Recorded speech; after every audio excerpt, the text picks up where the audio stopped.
Mary.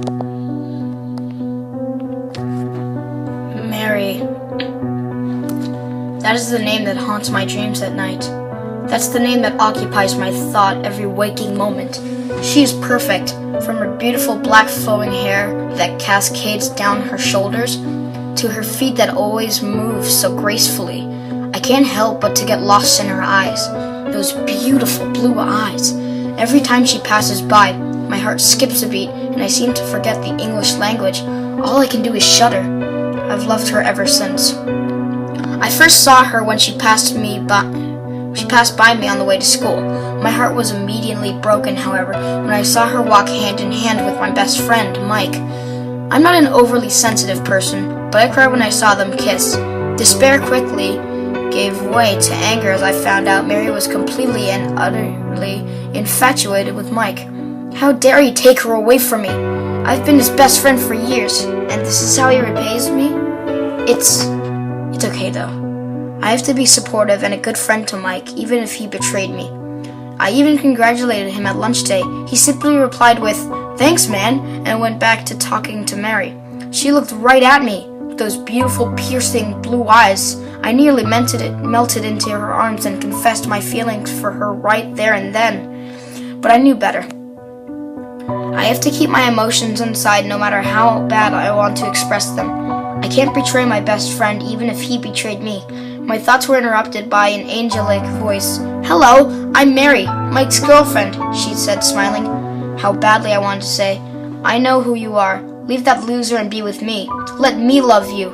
But I knew better. Instead, I calmly replied with, "Hi, Mary. Mike has told me a lot about you. It is really nice to finally meet you," I said as I gazed into her beautiful, hypnotic eyes. "Why don't you come sit with us?" she said cheerfully. "I'd love to," I replied as I followed her back to where she was seated. "So I see you've met Eric," Mike said. Yes, I have. He seems very nice," she replied in that irresistible voice. "Don't get any ideas, Eric. She's mine," Mike said jokingly. "Don't worry, bro. I'll control myself," I said in a sarcastic manner. Little did he know he was dead serious. "Don't worry, Mike. I only have eyes for you," Mary reassured him as he kissed him on the cheek. "What, am I not good enough for your eyes?" I shouted again, jokingly, but I couldn't have been more serious. "Oh, it's not like that. I am loyal to him," Mary explained. We all had a good laugh, but my laugh was not nearly as cheery and heavy as the others. The rest of the school day, I could do nothing more than think of Mary. I watched her go through her day flawlessly. I couldn't focus on studies, listen to my friends, or anything else. The school day had finally ended, and I was free to do as I pleased. On the way home, Mike caught up with me. "Hey, man, we still for that movie tonight?"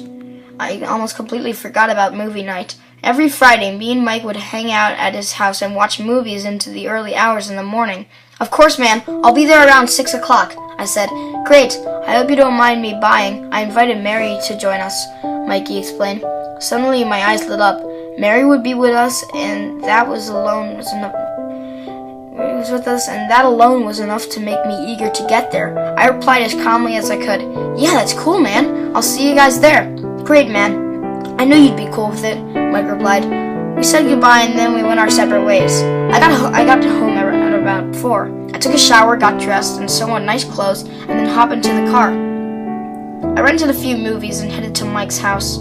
When I got there, Mary was leaning on Mike. I did my best to ignore it. "Hey man, I got some movies," I said as I walked into the house, doing my best not to be jealous. "Great man, let's go watching," Mike said as he held Mary close to him. I put in a movie into his old DVD player and pressed play.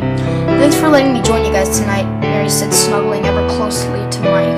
"Oh, no problem, Mary. It's kind of cool having a third person to watch movies with," I said just content seeing her though. I wished so badly she was in my arms instead of Mike, but I refrained from trying to get closer to her, knowing full well what it would do to implying. After all, actions do speak louder than words. I sat in silence for hours as we watched the movie. After the movie, at some point in the night, Mary had dozed off into the arms of Mike. That's when I heard the voices whispering things like, "Kill him and take her for your own," or "What are you waiting for? He's right there. Just go kill him." I can't. I must kill Mike. She's mine, all mine. I walked into his kitchen and grabbed a steak knife, ready to plunge it right through his throat. I walked behind him and pulled the knife back. The voices were steadily getting louder, with every evil thought trying to precede me.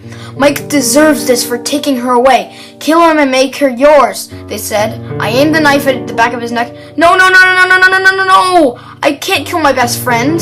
I put the knife away and the voices were scolding me for not doing as they commanded. Those rude voices spoke in my head. You are a spineless, pathetic excuse for a man. You can't even take what's rightfully yours. I told it to shut up. I tried to focus on the movie the rest of the night. I blocked the voice out all night. It was about 3 or 4 in the morning. Alright, man, awesome movie night, I told him, smiling. As always, man, don't forget, man, next week. We gotta go on our Valentine's Day camping trip in Loggers Pass. I had almost forgotten about our trip. The purpose of the trip was to tell girls we had spent a week out in the wilderness with only our wits when, in truth, the most man versus wild thing we did was make a bonfire to roast marshmallows.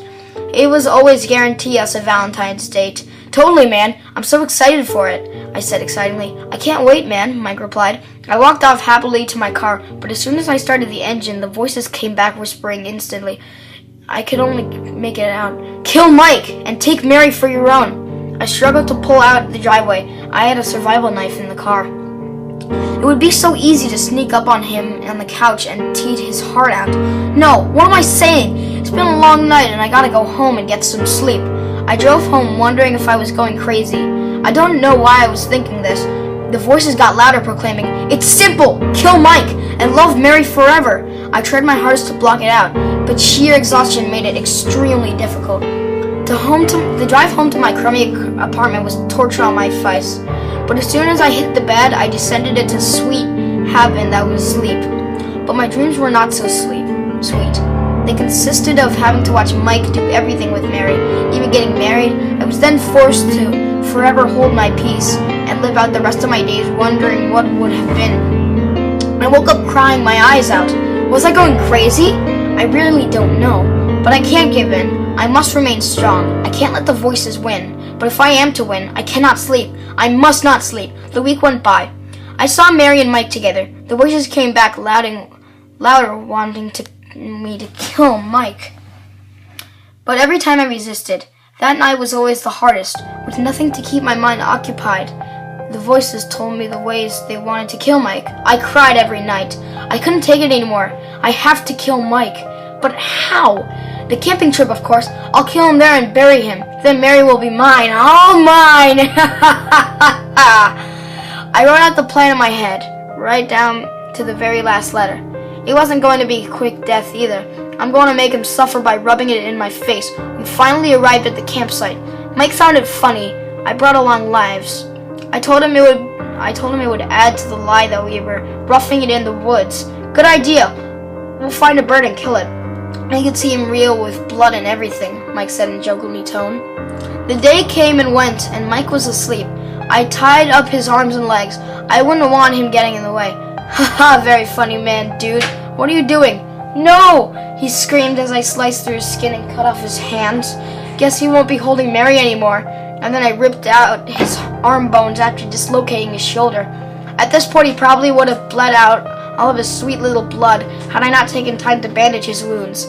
I took our oversized squeezer and thrust them through his legs and used his flaps that once were arms. I wouldn't want my best friend to be so cold, so I put him over the fire and spun him around like a rosseteer as he constantly asked, using in a scared attitude, Why are you doing this? And hopelessly begged, Please stop! His little skirmish screams were blocking out the dear voice's praise, so I kindly cut off his red tongue. What a nice bloody color! And bashed it all in his teeth so he could do is make a sickening gurgling sound. The voice's praise was so delightfully wonderful. As I roasted my best friend alive, I cut off his feet and tore out the bones and legs and bandaged him up. All he did now was cry now, so I told him, Don't cry, Mikey. I'll give her all your precious love. And that's when I ripped out his delicious-looking heart that still managed to do those tiny movements that show Mike still had a life. It felt amazing. Those voices stopped, and it felt like if the weight of the world had fallen off me. I gave him a proper cremation, and then I left to claim my well-deserved love-lusted prize. I broke into her house and killed those pesky adults that prevent love from transforming from me to sweet, sweet Mary. They don't understand our tightly bond love. I woke her up and gave her Mike's heart. Don't you see, Mary? We belong together. I did this for you. I shouted at her with a murderous yet calm tone of voice. Now we can be together forever, my dear love. Mary! She looked scared, so I held her, but she pushed me away. Eric! She shouted in a mean and crude but satisfying voice. What is this stupid nonsense? Is that Mike's heart? Did you kill little Mikey? I nodded. I did it for you, my dear mind. My dear mind told me that you should be mine. I did this for you. I pleaded her that we were a perfect match, but it was too weak to convince her. Stay away, you monster! I hate you! When she told me that, guilt has purified me from my stupid insanity. I sat there crying. I had killed my very best friend that I loved, and now my dream girl hates me. I know what I have to do. I placed a soft kiss on Mary's perfect lips as I thrust my knife into my own chest and pulled out my heart. The last thing I saw before going black was my own beating heart lying in Mary's lap.